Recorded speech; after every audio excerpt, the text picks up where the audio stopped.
Hello, friends, and welcome to Adventures in Pixieland. My name is Amy. I am an ordained minister, and we are in Bible study. We are in the brand new book of the Bible. We are in 1 Samuel chapter 1. And we're going to read all of 1 Samuel chapter 1. So let's jump in. The birth of Samuel. See, you don't even need to know who he is. There was a certain man from Ramathaim, a Zuphite, Z-U-P-H-I-T-E, B, or Ramathaim Zuphiim, from the hill country of Ephraim. So another one of Joseph's descendants, okay, whose name was Elkanah. Elkanah, that's how I'm going to say it. E-L-K-A-N-A-H, son of Jeroham, Jeroham, the son of Elihu, E-L-I-H-U, the son of Tohu, T-O-U-H,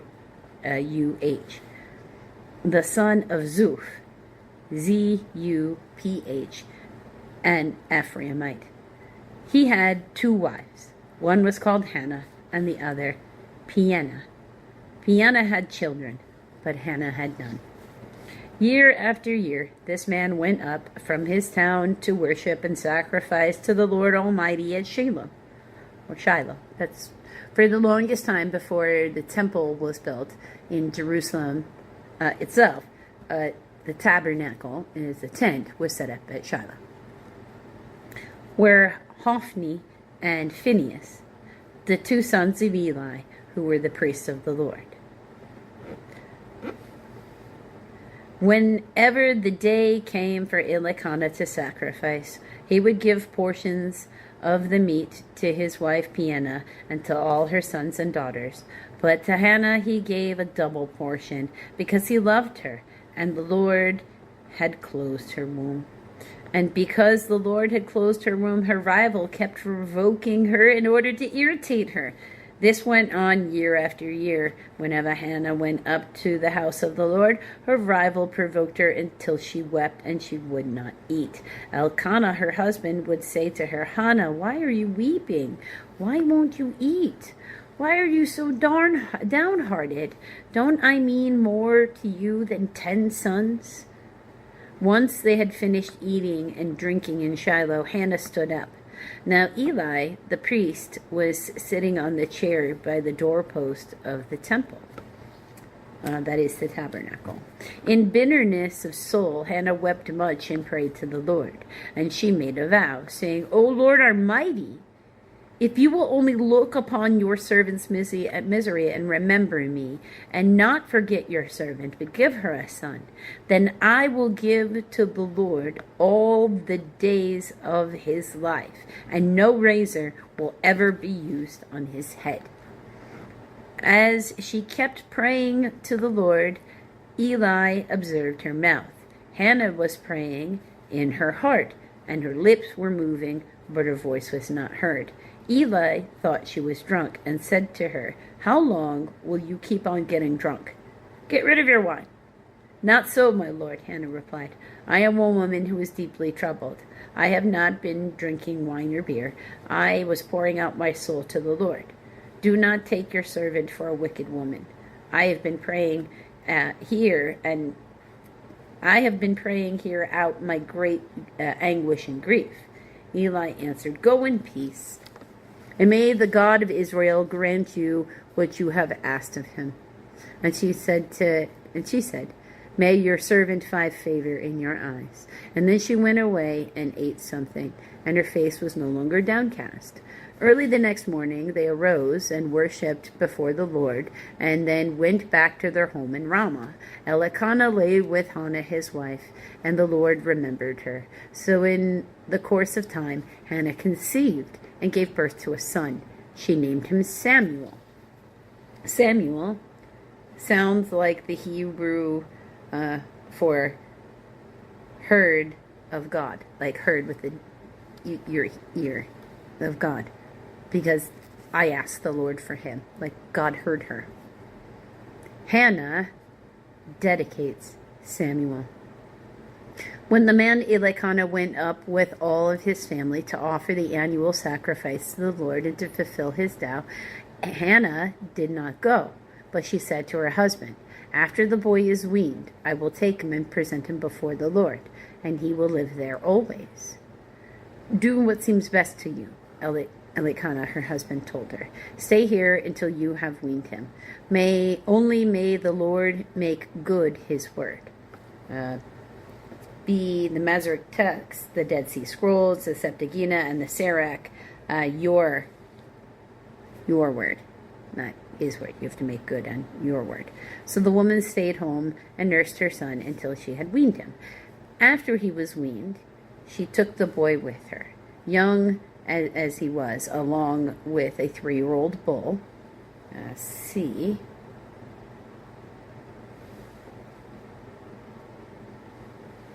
Okay, some Dead Sea Scrolls, some Sirach, some Masoretic texts, 3 bulls.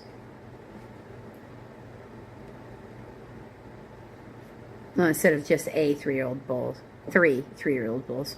An ephah of flour, that is probably about 3/5 of a bushel or 22 liters, and a skin of wine, and brought them to the house of the Lord at Shiloh. When they had slaughtered the bull, they had brought the boy to Eli, and she said to him, "Surely as you live, my lord, I am the woman who stood here praying beside you, praying to the Lord. I prayed for this child, and the Lord granted me what I asked for. So now I give him to the Lord. For his whole life he will be given over to the Lord." And he worshipped the Lord there.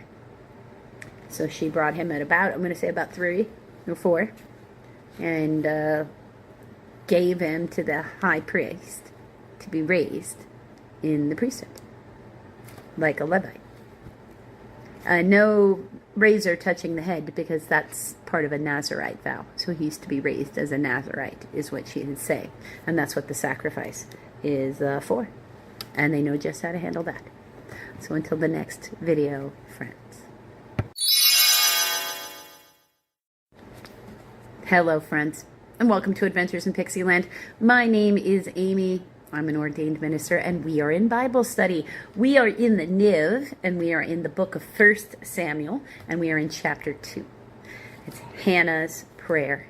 Now, Hannah has just handed over her 3 or 4-year-old son to the high priest Eli at the tabernacle that has been set up, the tent structure permanently set up at Shiloh at this point, because that's what she promised God. She just waited until she weaned the boy before she handed him over. Hannah's prayer. Then Hannah prayed and said, "My heart rejoices in the Lord. In the Lord my horn is filled high. My mouth boasts over my enemies, for I delight in your deliverance.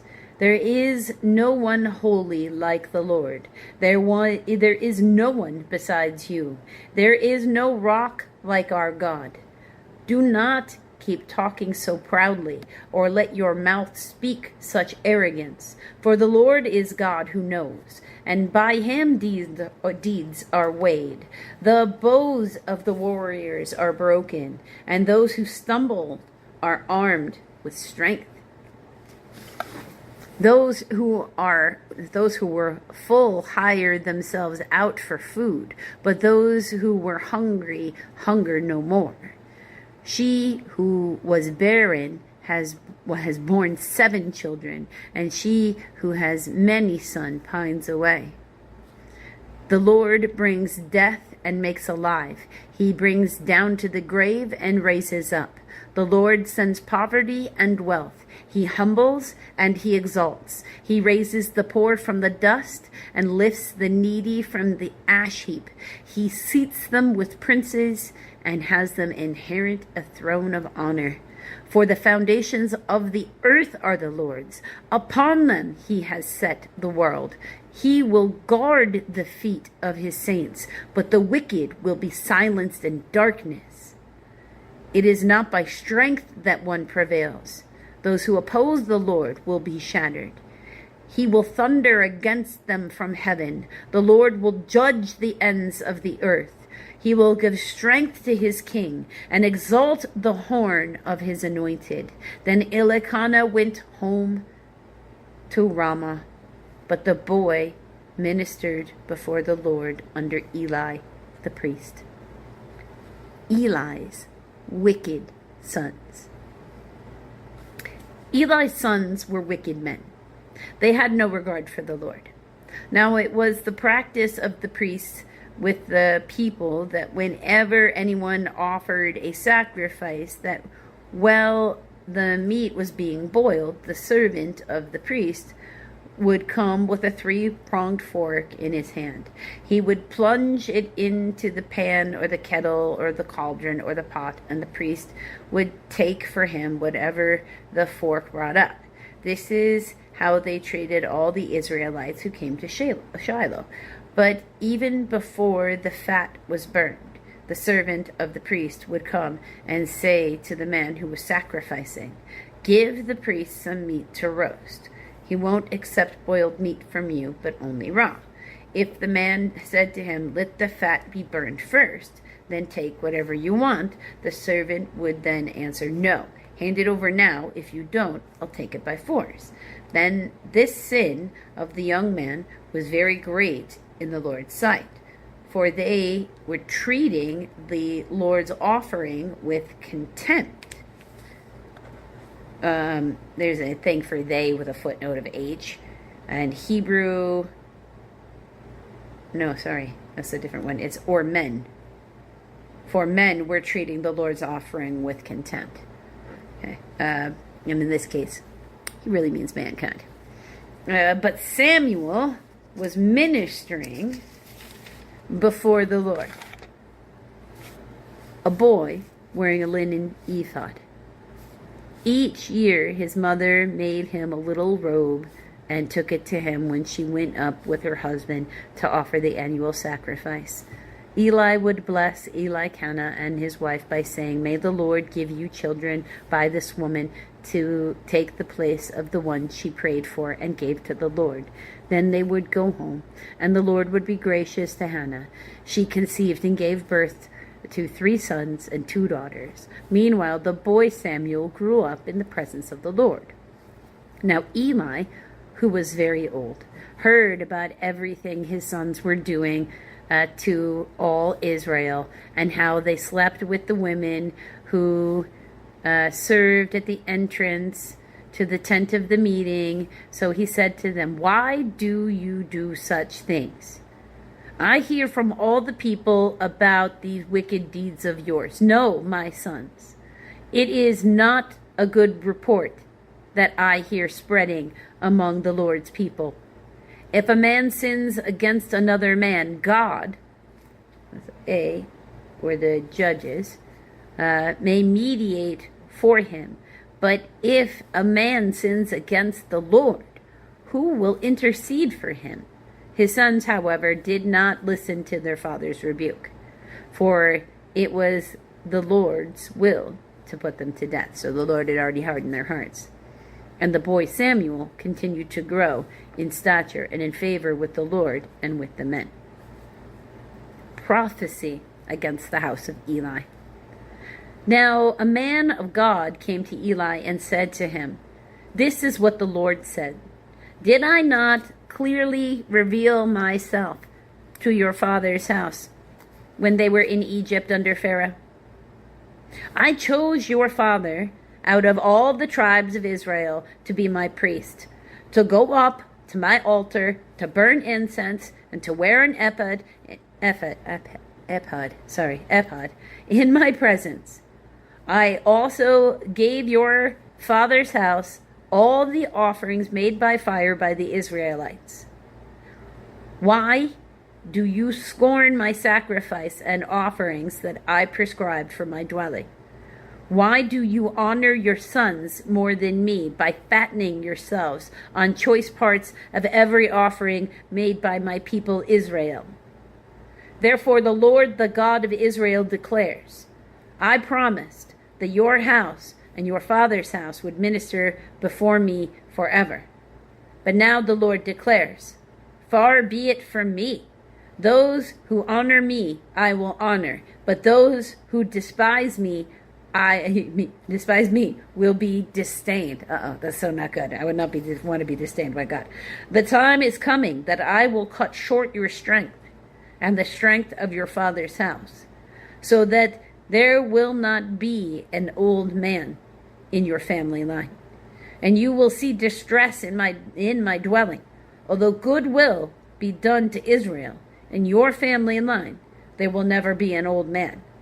Every one of you that I do not cut off from my altar will be spared, only to blind your eyes with tears and to grieve your heart, and all your descendants will die in the prime of life. And what happens to your two sons, Hophni and Phinehas, will be a sign to you. They will both die on the same day. I will raise up for myself a faithful person who will do according to what is in my heart and mind. I will firmly establish my house, and he will minister before my anointed one always.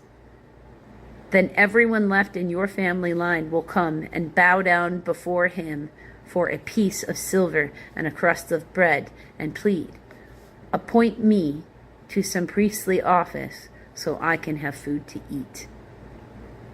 Wow.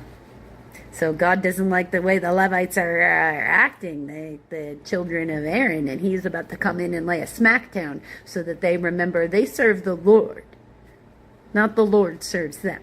And I gotta say, the arrogance in there, right? It can be extreme. So, good for him. Good for the Lord. I like it. Until the next video, friends.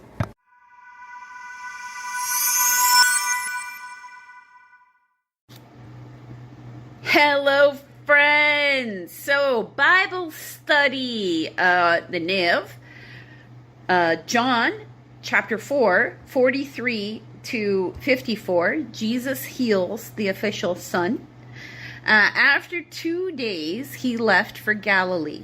Now, Jesus himself had pointed out that a prophet has no honor in his own country. So one that gives us a time frame, because it lets us know that he had already gone back to Nazareth. And he had tried to heal people there, but he could not heal people there because they could only see him as the son of Mary and Joseph. Because that's how he had been raised there. Don't we all just have that problem? That is generally what happens. People do tend to move away from home for this reason, because they want to become someone other than how they were. They've decided to reconstruct that. I mean, I did this myself. I live quite far away from where I was born and where I was raised, because those are two different locations for me. I live all the way across the country, so I understand. And note also that he's referring to himself as a prophet. Okay, and now, yes, he's half Holy Spirit, so he's the Son of God. So he's a tad bit more than a prophet, but to the context of what these people would understand, a prophet is what he is. Now, that's very specific. Moses was a prophet. Joseph, the son of Nun, was a prophet. That's an actual person. And yes, spelled like the nuns, N-U-N. It's a tribe. And then, or it's a person within a tribe, I should say. Because the prophets didn't have any particular, but Deborah was a prophet. I mean, that the book of Judges, that's who it is. The prophets had been the leaders who could activate the Ark of the Covenant and were the warrior leaders that they were looking for. So he is a prophet, and that's because he has born, plugged in, like psychics are, because that's really what psychics are. They're born plugged in. They can pick up the broadcast. There's always two. There's God's broadcast, the general broadcast. And he kind of talks about that when he's correcting Aaron and Miriam, because they were going around, aren't we as good as Moses?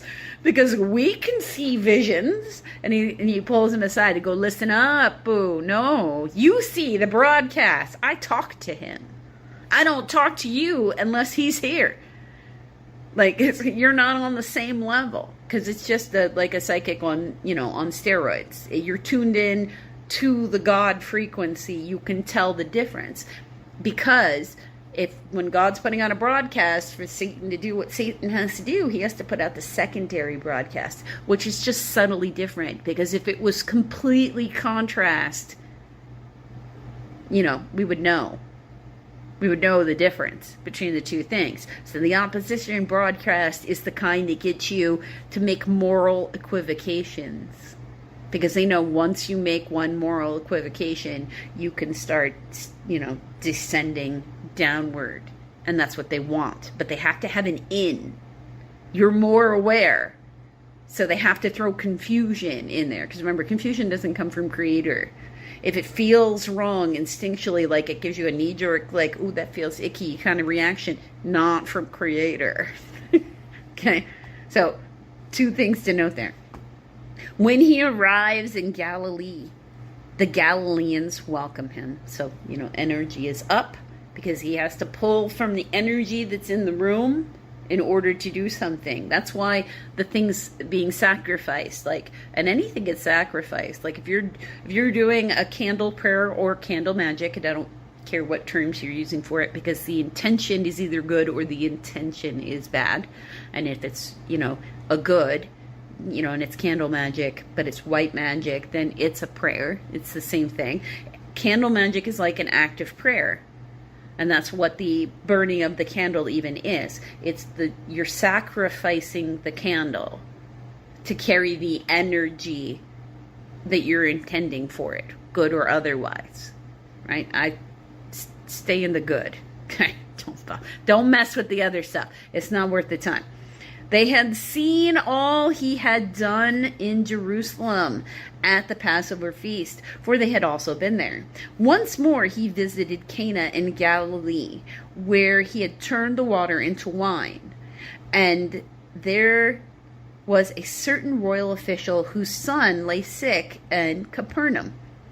When this man had heard that Jesus had arrived in Galilee from Judea, because that's another thing to note, Nazareth is a town in the area of the tribe of Judea. Joseph and Mother Mary are both from the tribe of Judea, not Levites. This is why we see Jesus with the longer hair, because if you're not a Levite, Levites are consecrated into the service of God. A person needs to go become a Nazarene or have a Nazarite vow over them. And that means they have to have long hair. The men cannot cut their hair because it's part of the vow. You see it with Samson. And you see it because Samson was born and no razor had touched his head and then wasn't allowed to, because as long as the razor touches, he had certain rules.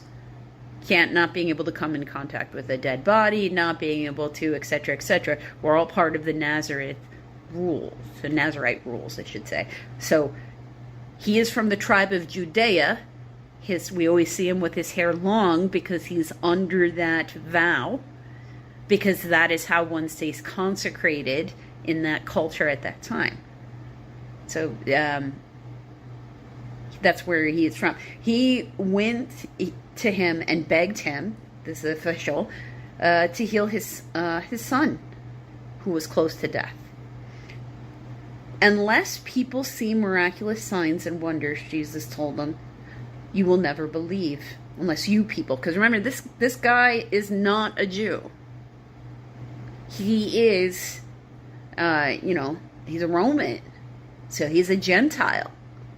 And this idea that Jesus is the Savior for the Gentiles, which I have to greatly appreciate, because while I am Ashkenaz, as I found out through genetic testings, various tiny percentage of Ashkenaz, so you would have to go back quite a ways to find that ancestor. Mostly, I'm a Gentile. So he's deciding in that moment, because was never his intention to only be the Savior for the Jewish people.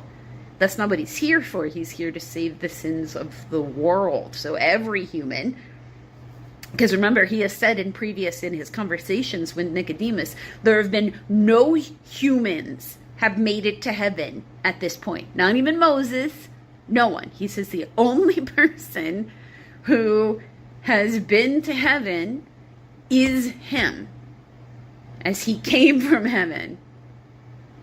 There is no person, no other person there. So, he's making this decision that, because he's here to save everybody, it's time to do a miracle for these people. So the royal official said, "Sir, come down before my child dies." Jesus replied, "You may go. Your son will live." Then the man took Jesus at his word and departed. While he was still on his way, his servants met him with the news that the boy was living. When he inquired as to the time when his son got better, they said to him, "The fever left him yesterday at the 7th hour." Then the father realized that this was the exact time at which Jesus said to him, "Your son will live." So he and all his household believed. This was the second miraculous sign that Jesus performed, having come from Judea to Galilee. And that's an important thing in the turning point, because remember, during this time frame, the Romans have multiple gods. They're pagans. They're actually quite brutal and vicious to the people who are like slaves, because right now, in general in the world, violence is commonplace. When you look at the story of Spartacus, right? What you're like, it's a really brutal time. If you go check out what they're talking about happening. Well, I can't remember which one. I think it's on Peacock. Actually, you can find Spartacus, the TV show, which I did watch. It's quite brutal, though. Don't watch it with children. It's not appropriate for children at all. There's all kinds of nudity and violence going on there. But if you actually even just read the actual history of what was happening there and why there was the slave revolt in the first place, in the time of gladiators and stuff, that is actually in the time of Jesus's grandfather. So this would have been the stage that, say, of brutality going on in the world that David and, the Joseph and the Mother Mary. Joseph and the Mother Mary grew up in. Because it was commonplace that kind of violence was everywhere. Okay? And it was just the way the world was. So the Romans have multiple gods. This guy's got ancestor gods in his house. He's got whatever, patron god he considers sacred. In the TV show Chosen, they have him being a Saxon person living under Roman rule, so not Italian, right? And yet, in the end, we get to the place where the Pope lives in Rome. So that's quite the transition to happen. And what this is the miracle that makes that start. Because this is a peoples who readily believe in gods. And that miracles come from gods. And they're full on in the esoteric mysticism. The Romans didn't necessarily take away other cultures' gods. I mean, they were just like, we got a god for everything over here. It's a god warehouse. You can come in and pick the god that you like. Do you got a god that we don't got? Great, we'll take your god. We'll just Latinize their name. So to him, worshiping another god would have been nothing. Right? It would have been like, sure, why not? I'll worship your God too if it'll do what I need it to do. Because it was really the mental state behind it. When there is only one God. So, this is the tipping point of how it starts. Because it becomes like, well, he was such an awesome God, I don't need another God. This is a God that was alive, that could heal with a word. Why do I need another God? I need this one. And that would be the tipping point of how we end up getting, the most religiously believing person in existence, because that's pretty much what, the role that we've given to the Pope as a society, lives in Rome. So it's actually quite an important part in our history. Because if this thing had not happened, we might not even have the Roman Catholic Church.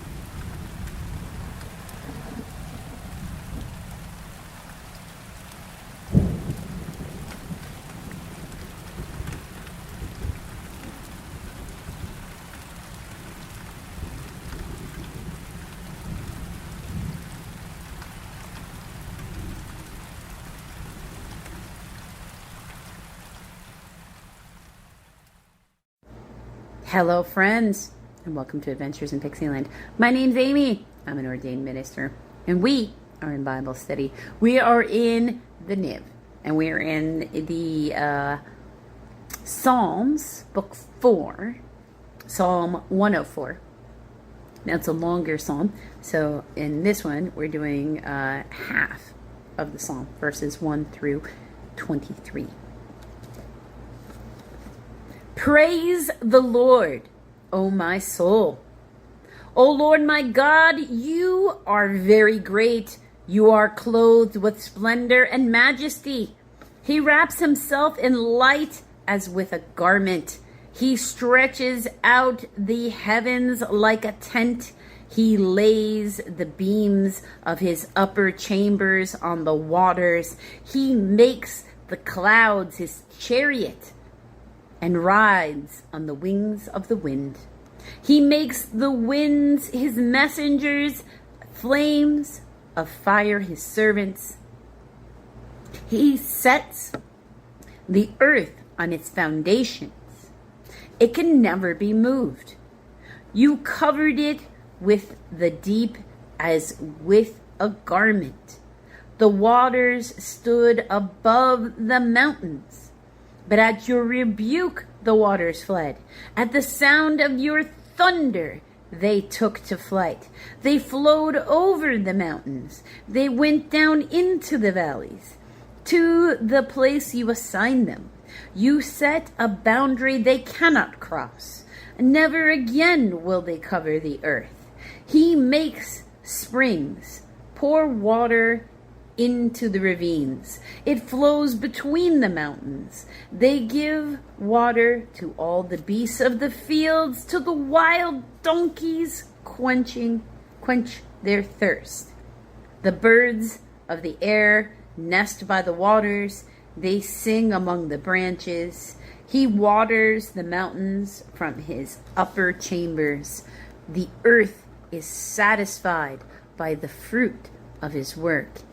He makes grass grow for the cattle and plants for man to cultivate, bringing forth food from the earth, wine that gladdens the heart of men, oil that makes his face shine, and bread that sustains his heart. The trees of the Lord are well watered, the cedars of Lebanon that he planted.